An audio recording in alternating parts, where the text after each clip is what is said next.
বিএনপির মনোবল চাঙ্গা।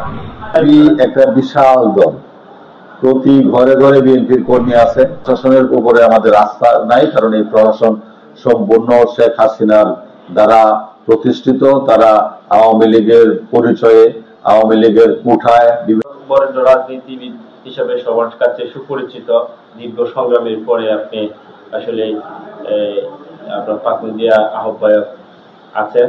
সেই সাথে আমরা আপনার কাছে জানতে চাচ্ছি যে আসন্ন জাতীয় সংসদ নির্বাচনকে কেন্দ্র করে কচিয়াদি ও আপনাদের পাকুন্দিয়া উপজেলার বিএনপি কি ধরনের সাংগঠনিক প্রস্তুতি নিচ্ছে?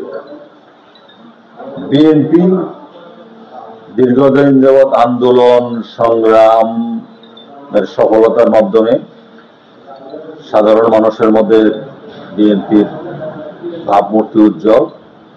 কটিয়াদি এবং পাকুন্দিয়ার প্রত্যেকটা ওয়ার্ড কমিটি নতুন ভাবে গঠন করা হয়েছে। প্রত্যেকটা ইউনিয়ন কমিটি কটিয়াদিতে গঠিত হয়েছে। পাকুন্দিয়ার ইউনিয়ন কমিটিগুলি প্রস্তুত আছে।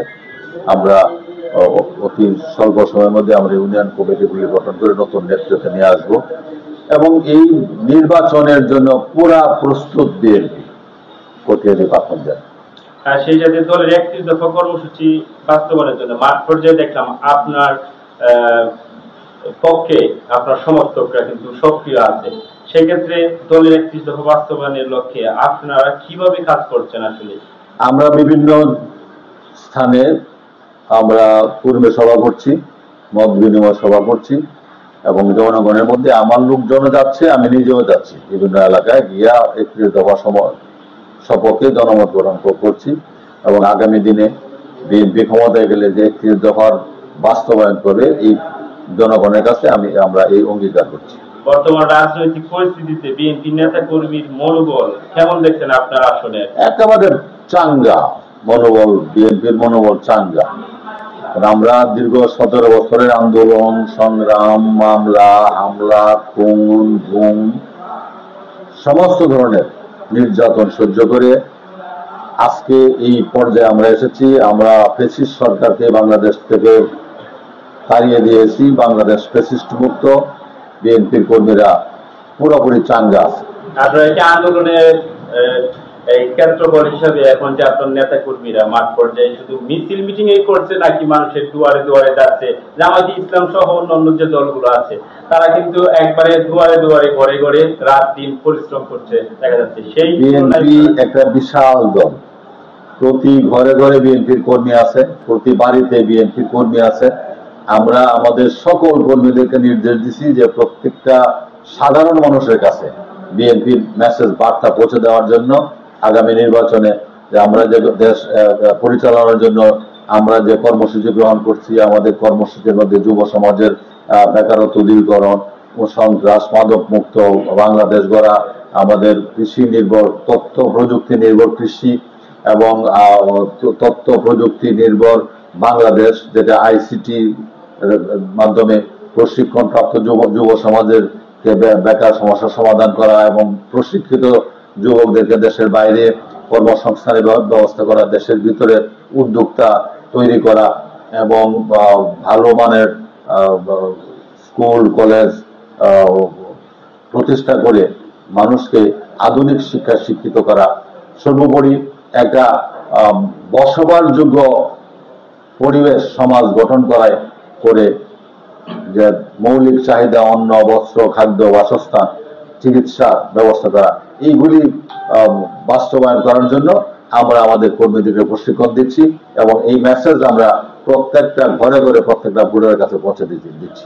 আবারও আরেকটি প্রশ্ন, যে আসন্ন নির্বাচন নিয়ে যেহেতু আপনার কাছে আসা, তো আসন্ন নির্বাচনকে কেন্দ্র করে প্রশাসন আইন শৃঙ্খলা বাহিনীর যে ভূমিকা, আপনাদের সে বিষয়ে কোনো উদ্বেগ বা অভিযোগ আছে কিনা যে ভবিষ্যতে কি সুন্দর সুস্থ নির্বাচন হবে কিনা?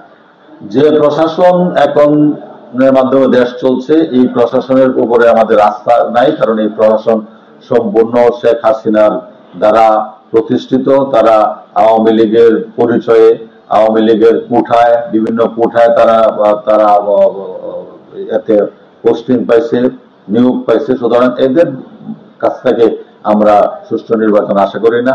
আমরা এই নির্বাচন কমিশনের কাছে আমরা দাবি জানাচ্ছি, আমার কেন্দ্র থেকে দাবি জানাচ্ছে এবং আপনারা শুনে থাকবেন গতকালকেও আমাদের সিনিয়র যুগ্ম মহাসচিব রুহুল কবির রিজভী সাহেব এই বিষয়ে ইঙ্গিত দিয়েছেন যে নির্বাচনের আগেই এই প্রশাসনের মধ্যে আমূল পরিবর্তন আনতে হবে, এটা আমাদের দাবি। আচ্ছা, আপনি কেমন মনে করেন যে কেমন ভাবে সংস্কার করলে এই প্রশাসন আসলে নিরপেক্ষ একেবারে যোগ্য, সৎ এবং নিরপেক্ষ লোকদেরকে প্রশাসনের সর্বোচ্চ পর্যায়ে নিয়োগ দিতে হবে।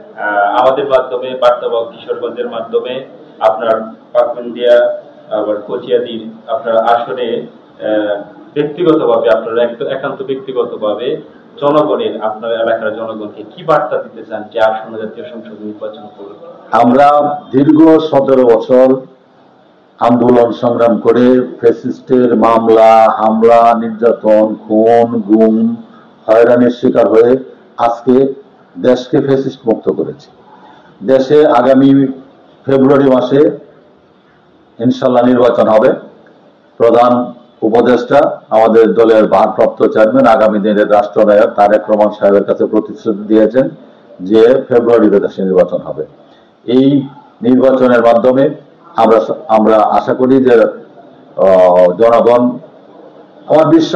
আমার বিশ্বাসের কথা বলছি, জনগণ বিএনপিকে বেছে নেবে। এবং আমি কটিয়াদি এবং পাকুন্দিয়ার মানুষকে মেসেজ দিতে চাই, আসুন আমরা ঐক্যবদ্ধ হবে, দলের সিদ্ধান্তের প্রতি অবিচল থেকে এবং দলের সিদ্ধান্ত যা আসবে সেই সিদ্ধান্তকে স্বাগত জানিয়ে আমরা একসাথে মাঠে কাজ করি। আগামী দিনের রাষ্ট্র গঠন করার জন্য আমরা প্রস্তুতি নেই, আমরা সকলকে এই আহ্বান জানাচ্ছি।